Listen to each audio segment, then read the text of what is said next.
Assalamualaikum anak-anak. Waalaikumsalam Ustazah. Apa itu Piagam Madinah? Nak tahu? Jom kita menelusuri sirah Rasulullah.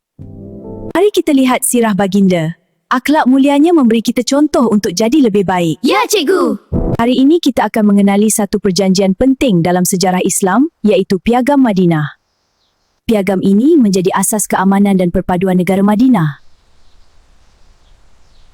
Piagam Madinah ialah satu perlembagaan bertulis yang diasaskan oleh Nabi Muhammad SAW. Peristiwa ini berlaku selepas Rasulullah berhijrah ke Madinah.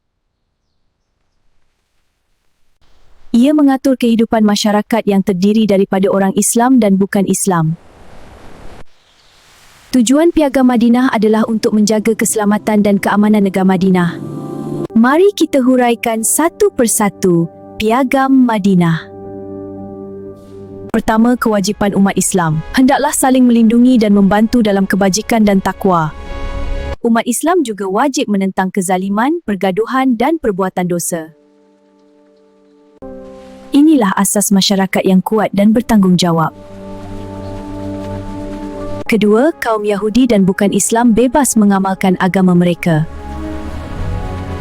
Mereka juga mempunyai hak dalam beragama dan hendaklah melakukan kebaikan dalam masyarakat. Mereka dilindungi selagi mematuhi perjanjian dan tidak mengkhianati keamanan negara. Ketiga, tanggungjawab semua penduduk Madinah.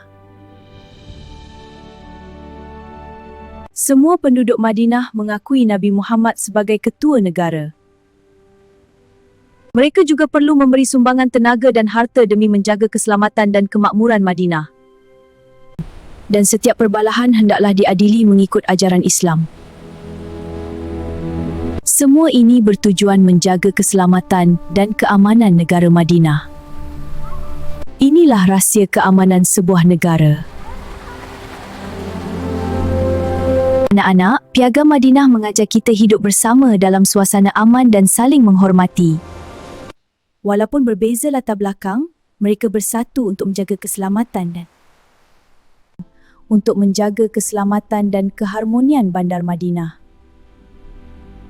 Semoga kita juga dapat mencontohi semangat perpaduan ini dalam kehidupan seharian. Nampaknya kelas kita dah tamat.